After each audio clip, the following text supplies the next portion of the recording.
আমাদের বাংলাদেশ ৯৫% মুসলিম অধ্যুষিত দেশ। এখানে মন্দিরের ছবি দেওয়া কখনো ঠিক হচ্ছে না।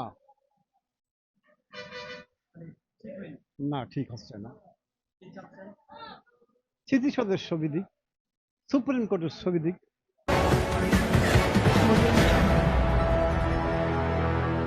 না, তার কারণ হচ্ছে আমরা বাংলাদেশের মানুষ ৯৫% মুসলিম ধর্মাবলম্বী। সেখানে আমাদের টাকার উপরে সরকার নতুন টাকা ছাপাবে, সেখানে মন্দিরের ছবি দেবে কখনোই ঠিক না। তার কারণ আমাদের দেশে স্মৃতিসৌধ আছে, সুপ্রিম কোর্ট আছে, সে ছবি দিতে পারে। এটা একটা নিরপেক্ষ নিদর্শন।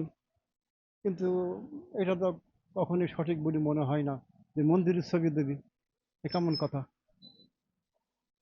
আমরা ৯৫% মুসলিম। আমাদের বাংলাদেশ ৯৫% মুসলিম অধ্যুষিত দেশ। এখানে মন্দিরের ছবি দেওয়া কখনো ঠিক হচ্ছে না। না, ঠিক হচ্ছে না। স্মৃতিসৌধের ছবি দিক, সুপ্রিম কোর্টের ছবি দিক, ভালো হয়। গ্রহণযোগ্যতা, সবার গ্রহণযোগ্যতা সবার কাছেই, দল মত নির্বিশেষে সবার কাছে এটা গ্রহণযোগ্যতা আছে।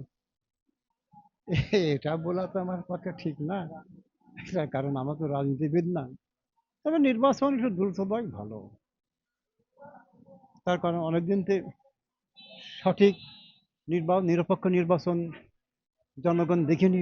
সবাই হয়তো উৎসুক হয়ে আছে যে আমরা যদি এই সরকারের আমলেই যদি নিরপেক্ষ একটা সুষ্ঠু নির্বাচন দেখি যেতে পারি বা ভোট দিতে পারি, সেটা প্রত্যাশা করে সবাই।